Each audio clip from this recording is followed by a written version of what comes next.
말씀 보겠습니다. 오늘은 레위기 17장 제물을 드릴 곳인데 예수 그리스도의 피에 관한 말씀입니다.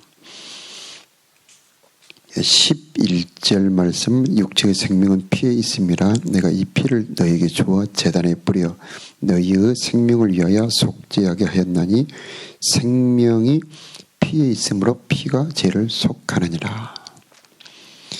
하나님이 우리를 향한 선물은 자기 아들 예수님입니다.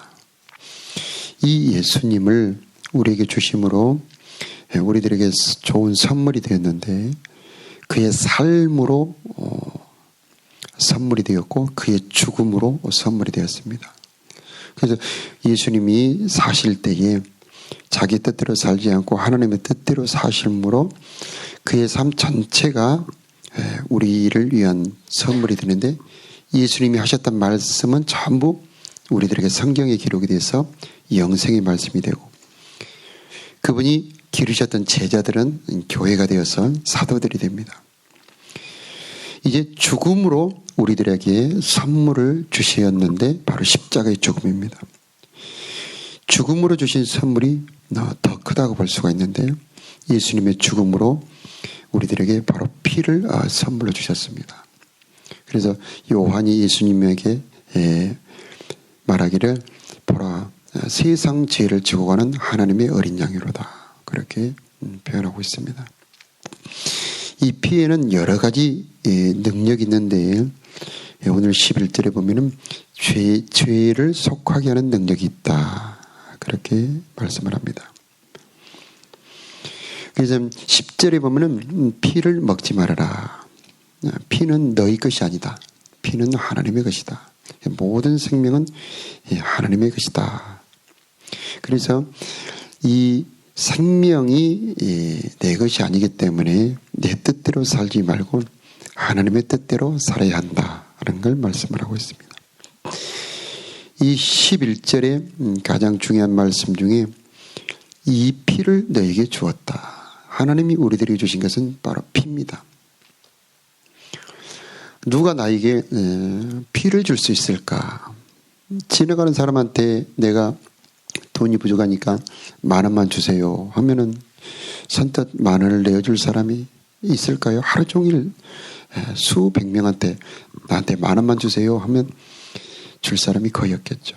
그런데 당신의 피를 주세요. 당신의 생명을 주세요. 그런다면 줄 사람은 아무도 없을 겁니다. 이 피는 헌혈할 때 조금 빼는 300ml나 500ml 빼는 그런 헌혈의 피가 아니고 자기 몸속에 있는 모든 물과 모든 피를 다 죽음으로써 빼어주는 겁니다. 그래서 이 피는 곧 생명입니다.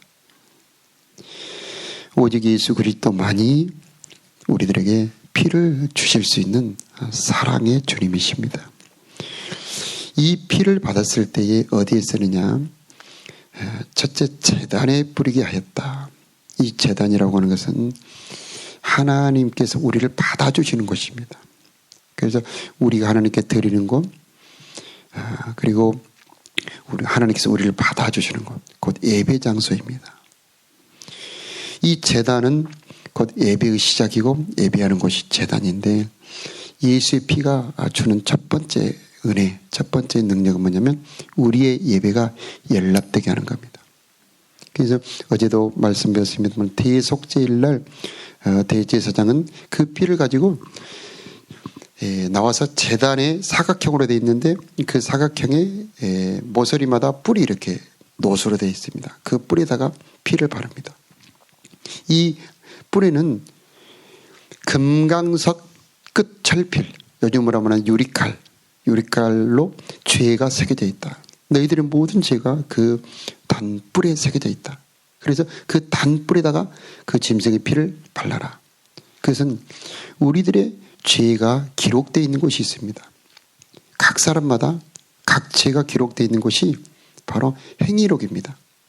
그리고 그 행위록은 단뿔, 우리가 예비하는 사면의 뿔로 이렇게 되어 있습니다. 그래서 그 죄가 지워지지 않는 사람은 예배가 연락이 안 됩니다. 그러면 첫 번째 해야 될 일은 뭐냐면 우리들의 죄부터 지워야 됩니다. 근데 예수의 피는 그 단불에 짐승의 피를 바를 때에 그 죄가 지워지는 것처럼 예수님의 피에 능력이 있어서 우리들의 죄를 지워버립니다. 그래서 우리가 드리는 예배가 연락되게 합니다. 그리고 이 피를 단 위에다 뿌려라. 단 위에다가 7번 뿌립니다. 그 단을 정결케 합니다. 그리고 속죄제를 드릴 때는 단 3일에다가 남은 피를 다 부어라.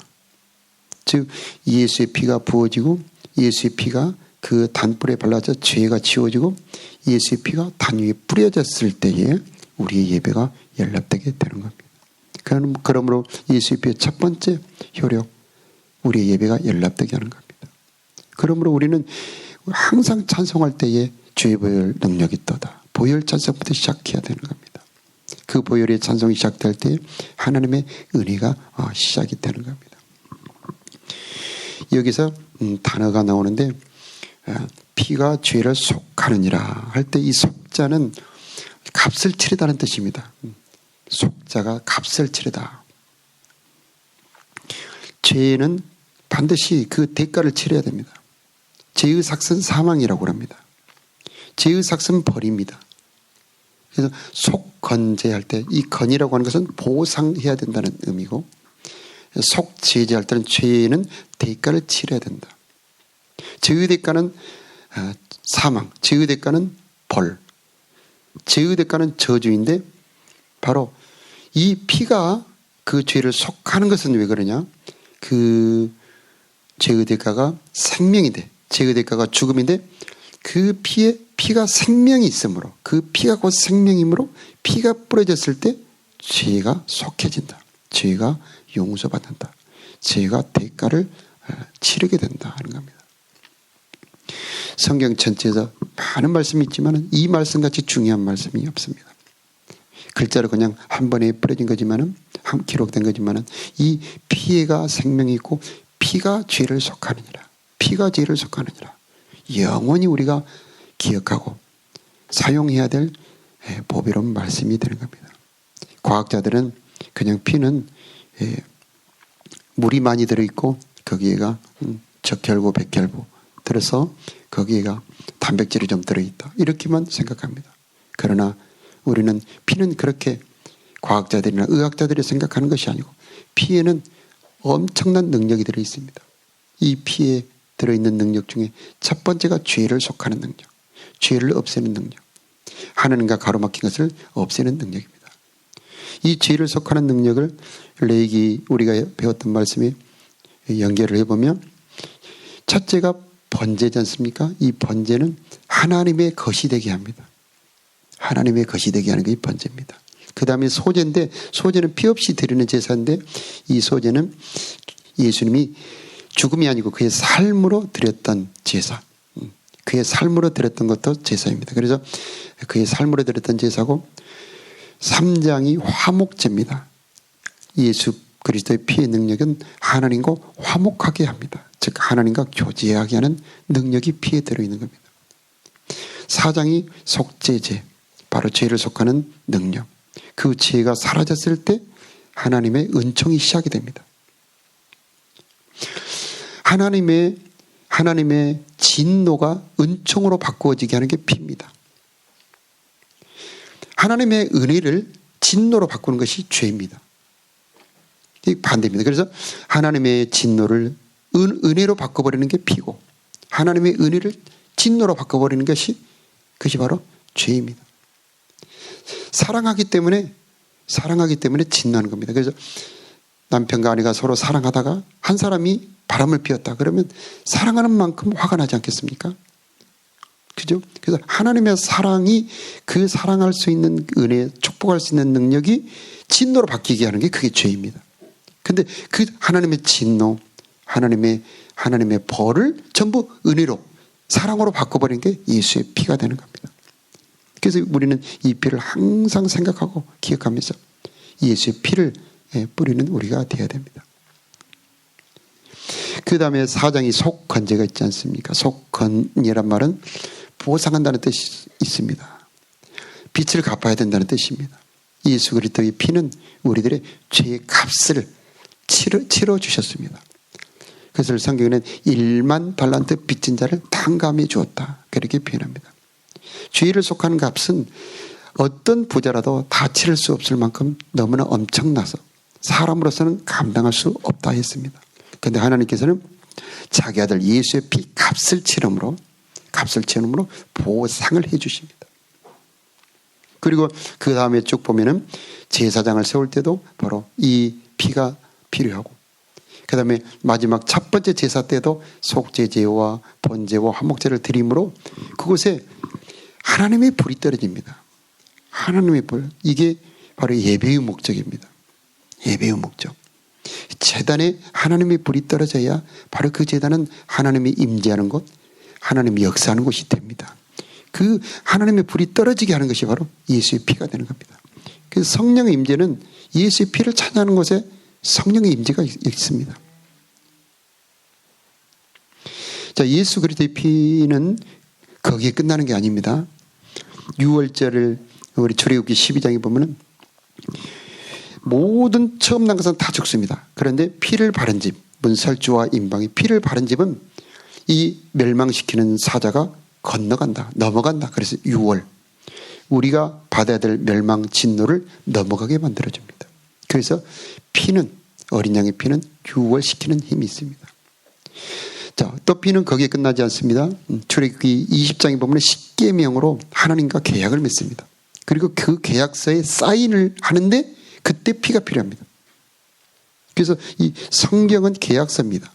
이 계약서가 효력을 발생하려면 사인을 해야 됩니다. 서로 하나님과 이스라엘 백성들이 이제 이 말씀으로 계약을 맺습니다. 하나님은 우리 하나님입니다. 하나님, 그래 너희들은 나의 백성이다. 그래서 함께 동거동행합니다.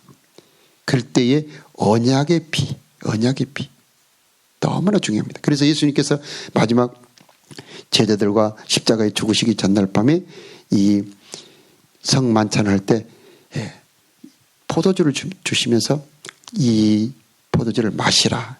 이 피는 속죄의 피, 곧 언약의 피니라. 그래서 예수의 피는 동시에 속죄의 능력과 함께 언약을, 효력을 발생하게 하는 그런 능력이 있습니다. 그래서 우리는 이제부터 이 말씀이 살아있는 말씀이 됩니다. 말씀이 살아있다고 그러지 않습니까? 말씀이 살아있단 말은 말씀이 이렇게 움직인다는 뜻보다는 효력을 발생한다는 뜻입니다. 말씀이 살아있다는 말은 하나님이 그 계약한 내용대로 하나님이 일하시고 역사한다, 그런 말입니다. 그래서 하나님이 언제 이 성경대로 일하시느냐? 예수의 피가 뿌려질 때에 그때 역사를 하는 겁니다. 하나님은 그래서 말씀대로 일하시는 분, 말씀대로 역사하시는 분, 우리가 천국을 상속받게 됩니다. 왜요? 계약서에 그렇게 썼습니다. 너희가 예수를 믿으면 너희는 내 아들이 된다. 그리고 예수와 함께 하나님의 상속자가 된다고 하고 바로 이 성경의 말씀을 예수의 피로, 자기 아들의 피로 보증을 해버린 겁니다. 그러므로 우리는 성경에 있는 모든 말씀은 예수 그리스도의 피로 살아 역사하는 말씀인 줄로 믿어야 됩니다. 자, 예수의 피는 이제 히브리서 9장에 보니까 모든 걸 깨끗하게 합니다. 우리의 마음속에 수많은 분노가 일어날 때, 그 다음에 슬픔이 일어날 때, 두려움이 일어날 때 우리의 마음에 예수의 피를 뿌려 우리의 마음을 정결케 해야 됩니다. 예수의 피는 우리 방금 찬송했던 것처럼 정결한 마음 얻게 합니다. 그래서 물건에도 예수의 피로, 모든 것이 피로 정결케 된다. 히브리서 9장과 10장에 보니까 피로써 모든 것이 정결케 된다. 거의 모든 것이 정결케 된다. 그래서 예수의 피가 뿌려질 때에 그것이 바로 정결한 곳이 됩니다. 그래서 베드로전서에 보니까 너희가 피 뿌림을 받기 위하여 부르심을 받았다. 우리가 늘 피 뿌림을 받아야 됩니다.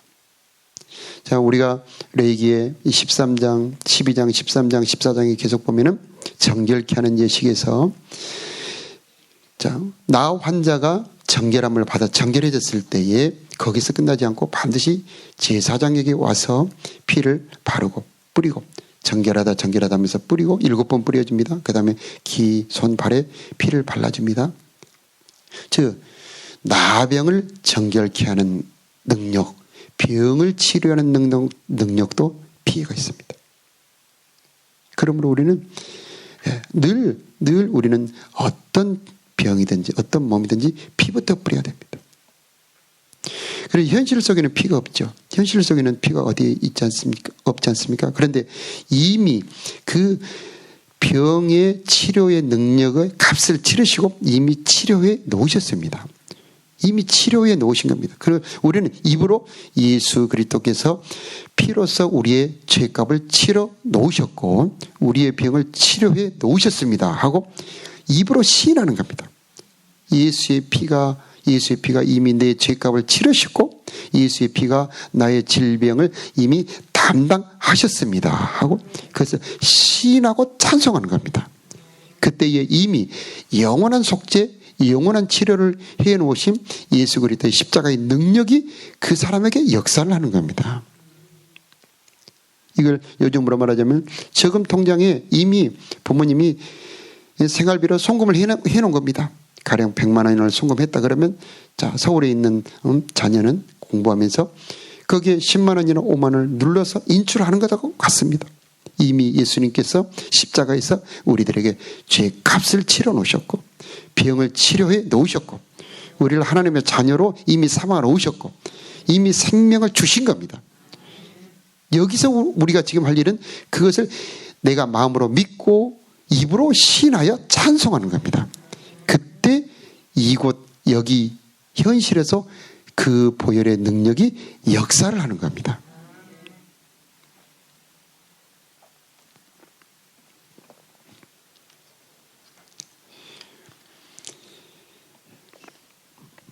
보혈의 능력은 너무나 강합니다. 보혈의 능력은 너무나 위대한 겁니다. 여기에 끝난 것이 아니고 이 보혈의 능력은 이제 어제 말씀은 레위기 16장 대속죄일의 말씀은 지성소 보좌 앞 은혜의 보좌 바로 시은자 그것이 속죄판입니다. 시은자에 뿌리는데 한 번 동쪽에 한 번 뿌리고 그 다음에 여호와를 향하여 7번을 뿌립니다. 피가 뿌려진 것은 정결하기 때문에 하나님이 임재합니다. 아까 말씀드렸습니다마는 죄를 은혜로 바꾸는 것이 바로 피입니다. 그래서 속죄판하고 똑같은 이름이 시은좌. 시은자를 베풀 시, 은혜는 보좌자 해서 은혜를 베푸는 보좌라는 뜻입니다. 그 속죄하는 판이 은혜를 베푸는 보좌가 된다는 말입니다. 속죄가 이루어지는 것이 은혜의 장소가 되는데 바로 진노를 은혜로 바꾸는 것이 피입니다. 그러므로 우리는 오늘 이 새벽도 예수의 피를 덧입어서 우리들의 모든 저주, 모든 죄를 은혜로 바꾸는 이 시간이 되어야 하겠습니다.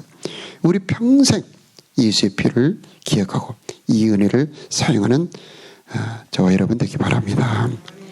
기도하겠습니다.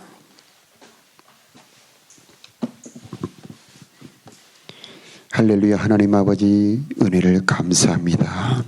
아버지 하나님 우리에게 명절을 주셔서 아버지 기쁨과 평강을 누리게 하셨사오니 감사합니다.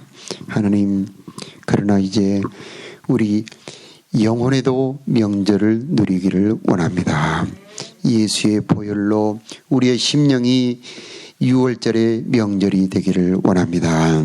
하나님 언약을 맺은 오순절의 명절이 되기를 원합니다. 하나님 보혈의 능력을 더 깨닫도록 성령이여 도와주옵소서. 보혈의 능력으로 우리들의 마음이 정결케 되기를 원합니다. 정결한 마음 되게 하여 주옵소서. 보혈의 능력으로 우리 가문들이 흐르는 저주가 끊어지게 하여 주옵시고 우리가 지었던 모든 죄가 다 지워지게 하여 주옵소서. 속죄 은총을 누리는 우리가 되게 하옵소서. 진노가 변하여 은총이 되게 하여 주옵소서. 하나님 우리 삶에 있는 모든 질병이 변하여 강건함이 되게 역사하여 주옵소서. 보혈의 능력을 찬송하는 우리가 되게 하여 주옵소서. 찬송 중에 일하시고 역사하시는 우리 아버지 하나님, 보혈의 능력 찬송할 때에 임재하여 주옵시고 휘장을 열어 주옵시고 기도가 응답되게 하여 주옵소서. 말씀이 살아 역사하는 말씀들이 되게 하여 주시어서 아버지 말씀 안에 감춰진 수많은 약속들을 받아 누리는 우리 모두 되게 하여 주옵소서. 하나님 아버지, 오늘도 보혈의 능력이 이 교회에 속한 모든 사랑하는 가정들 권속들에게 역사하여 주옵시사 질병으로부터 치료하여 주옵소서. 우리 예수께서 이미 십자가에서 채찍에 맞으심으로 우리가 나음을 입었도다 하여 주셨사오니 그 치료의 능력 사용하는 우리가 되기를 원합니다. 역사하여 주옵소서. 그가 질고를 담당하셨다 말씀하여 주셨사오니 질병의 고통이 떠나게 하여 주옵소서. 생기로 덮어 주옵소서. 하나님 아버지, 이 나라의 민족에게 평강 허락하시기를 원합니다. 정결함을 허락하시기를 원합니다. 질병으로부터 보호해 주시기를 요청합니다. 주여 도와 주옵소서. 하나님, 우리의 어린 자녀들 심령을 지켜 보호하여 주옵소서. 세상에 탁하고 악한 물결들이 덮지 못하도록 말씀으로 보호받기를 원합니다. 성령이여 도와 주옵소서. 우리의 기도가 우리만 기도하는 것이 아니고 말할 수 없는 탄식으로 우리를 위하여 간구하시는 성령의 도움을 받아 기도하게 하여 주옵시고 보좌 우편에서 우리를 향하여 기도하시는 예수님의 기도가 우리의 입술에 나오기를 원합니다. 주여 도와 주옵소서. 정성과 마음을 모아 드리는 예물들이 있습니다. 그들의 소원이 응답되게 하여 주옵소서. 기도가 이루어지는 그 기쁨 맛보도록 주여 역사하여 주옵소서. 이 모든 말씀을 우리 구주 예수님의 이름으로 기도하옵나이다. 아멘.